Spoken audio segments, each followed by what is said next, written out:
请转告局长，三大队任务完成了。电影《三大队》的故事改编自真实案件，刑侦大队队长程兵、张义士带领的三大队在办理恶性案件时，导致嫌犯意外死亡，锒铛入狱。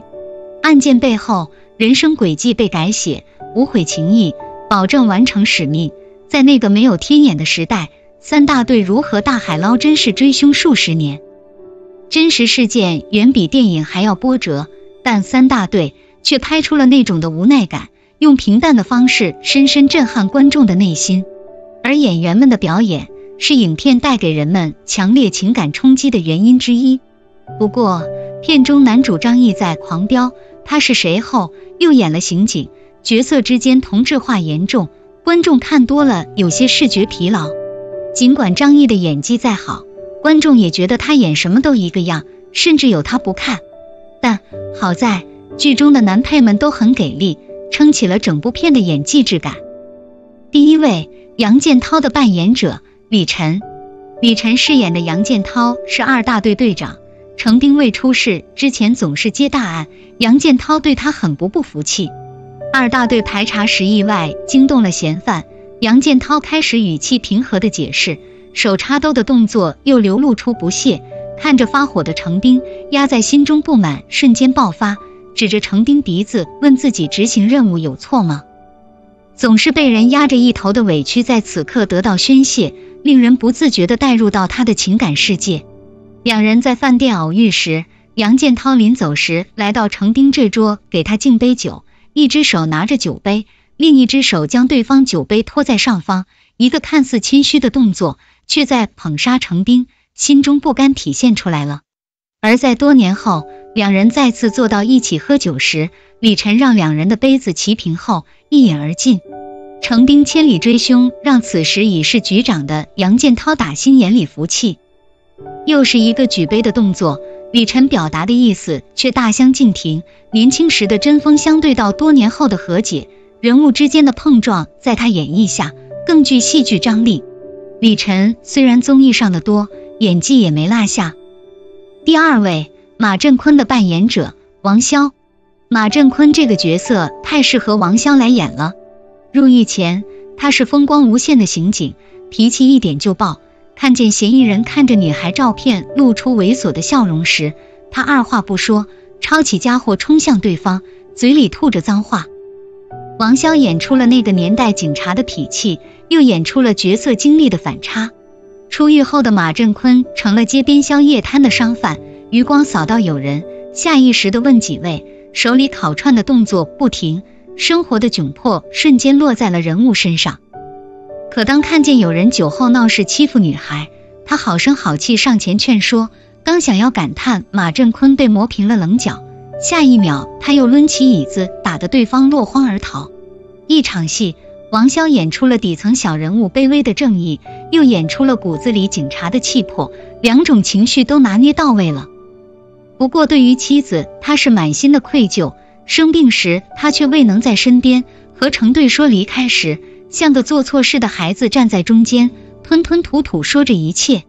与兄弟打了一架之后，他就这样坐在地上，说妻子不离不弃为他操持的一切，越说越愧疚，泪水不经意间流下，抬眸时通红的双眼直戳观众的内心。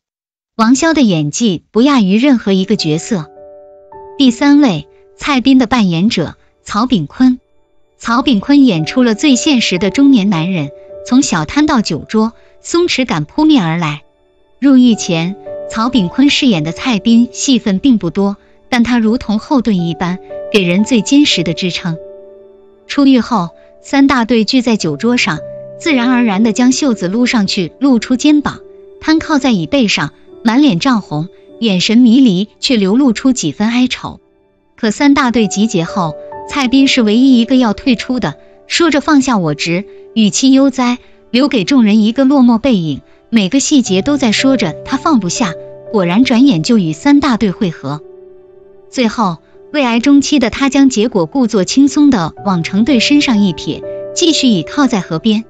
站在河中间，蔡斌用尽浑身力气朝着程兵大喊，劝他放下过去，可他自己也没能放下，能放下他也不会离开时在河里嚎啕大哭。不夸张地说，让曹炳坤去演男主，估计也是角色对味儿。第4位，廖健的扮演者张子贤。张子贤的表演始终带着一种幽默感，在这样严肃的剧中也一点都不突兀。多年后再见时，廖健和儿子卖上了保险，蹲在路边吃着盒饭，不经意间提起自己那群是立演的亲戚，换成别的演员演，肯定全是悲情，但张子贤演总是有着一抹戏剧色彩。日常的廖健铁公鸡一个，蹭烟蹭水，临走时又给每个兄弟买了意外险，最后冲出饭馆，在雪地里放肆的叫喊、跺脚、发疯，将心中所有的不甘尽情宣泄。而后转身看向兄弟们的那一眼，充满无尽的遗憾和不舍，这时观众才真正理解到用喜剧诠释悲剧的深刻意义。与其他演员不同，只有在角色退场的那一刻起，大家才会意识到张子贤演技的深厚，角色与演员融合到一起带来的后劲儿十足。除此之外，魏晨饰演的青涩刑警徐一舟，陈创饰演的一夜白头的父亲都令人动容。这些配角的强大为全片增添了不少看点。本以为张译是全片最大的演技保证，没想到他还没来得及飙演技，就因总演同类角色被观众提前放弃了。而片中的配角们更是靠实力抢镜，演员之间的默契配合成就了影片中这份出生入死的兄弟情，不光是故事的核心之一，更是掀起了全片一个个情绪高潮，一次次戳中观众的笑点、泪点。而影片的成功之处也在于没有将故事的重点放在悬疑上，就是踏踏实实讲故事、塑造人物，这样质朴的故事最能打动人心。